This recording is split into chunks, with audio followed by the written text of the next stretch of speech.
Asia ఖండంలోనే అతిపెద్ద రెండవ చర్చిగా పేరుగాంచిన మెదక్ సిఎస్ఐ కేథడ్రల్ చర్చిలో క్రిస్మస్ వేడుకలు ఘనంగా ప్రారంభమయ్యాయి.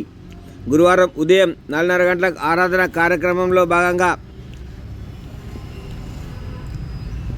చర్చ్ కార్యాలయం నుండి శిలువను చర్చ్ చుట్టూ ఒక ప్రదక్షిణ చేసి బైబిల్లోని పాటలు పాడుతూ చర్చి లోపల ఊరేంపుగా తీసుకువచ్చి చర్చిలో ప్రతిష్ఠించారు. అనంతరం చర్చిలో యేసుక్రీస్తు జన్మదినం నేపథ్యంలో ప్రజలకు సేవ చేసిన నేపథ్యాన్ని పాటల రూపంలో పాడుతూ ఆరాధన మొదలైంది.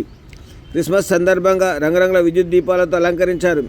ఒక్కో సమయంలో ఒక్కో రంగు సంతరించుకున్న వెలుగులు దిద్దడంలో చర్చి ప్రాంగణం శోభాయమానంగా మారింది. ఈ సందర్భంగా ఈ నేపథ్యాన్ని వారు పాటల రూపంలో పాడారు. అనంతరం దక్షిణ భారత మోడరేటర్ చర్చ్ రెవరెండ్ డాక్టర్ గే రూబెన్ మార్క్ దైవ సందేశాన్ని ఇచ్చారు. దక్షిణ ఇండియా సంఘం మెదక్ అధ్యక్ష మండలం సంఘం తరపున క్రైస్తవ సోదరులకు బిషప్ యేసుక్రీస్తు జన్మదిన శుభాకాంక్షలు తెలిపారు.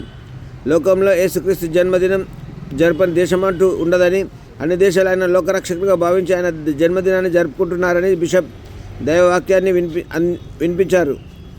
సుమారు 5,000 మంది భక్తులు ప్రాతకాల ఆరాధనలో పాల్గొన్నారు. క్రిస్మస్ సందర్భంగా యేసుక్రీస్తు జన్మ వృత్తాంతాన్ని తెలియజేసేలా చర్చిల ప్రధాన వేదిక ముందు సాంప్రదాయ పద్ధతిలో పశువుల పాక ఏర్పాటు చేసి దానికి స్టార్ వేలాడదీశారు. మరోపక్క పెద్ద సైజు క్రిస్మస్ ట్రీని ఏర్పాటు చేసి దాన్ని శాంతా క్లాస్ బొమ్మలతో బెల్స్, స్టార్స్, గ్రీటింగ్ రంగురంగుల బాల్స్తో అందంగా అలంకరించారు.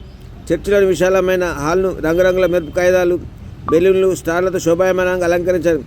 తెలంగాణ, ఆంధ్రప్రదేశ్, కర్ణాటక, మహారాష్ట్ర నుంచి భారీ ఎత్తున భక్తులు మెదక్ చర్చికి తరలి వస్తున్నారు. ఈ మేరకు సిఎస్ఐ యంత్రాంగం భక్తులకు మౌలిక సదుపాయాలు ఏర్పాటు చేసింది.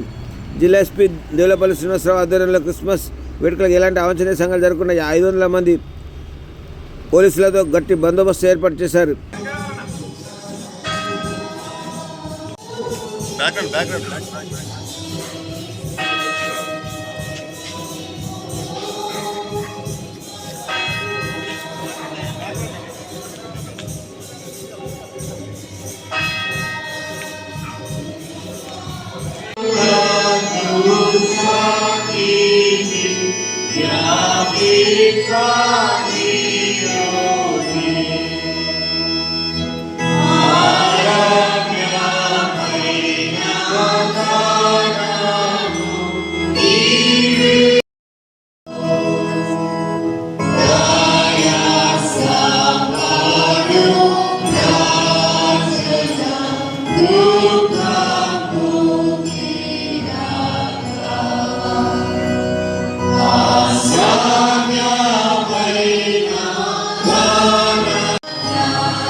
పరలోకపు తండ్రి, నీకును మా పొరుగు వారికి విరోధముగా పాపం చేసేమని నేను వర్షమాలు కొలుస్తున్నాము.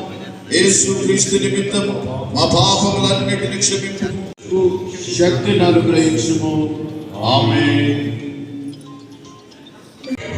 వారందరికీ పాపములను క్షమించునని తన గొప్ప కనికరమును మాట ఇచ్చున్నాడు. ఆయన మన ప్రభు యేసుక్రీస్తు నిమిత్తము మిమ్మల్ని కనికరించి మీ పాపములన్నిటినీ క్షమించి వాటిని మిమ్మల్ని విడుదల చేసి సమస్త సద్గుణ దేవునికి స్తోత్రం కలుగును గాక.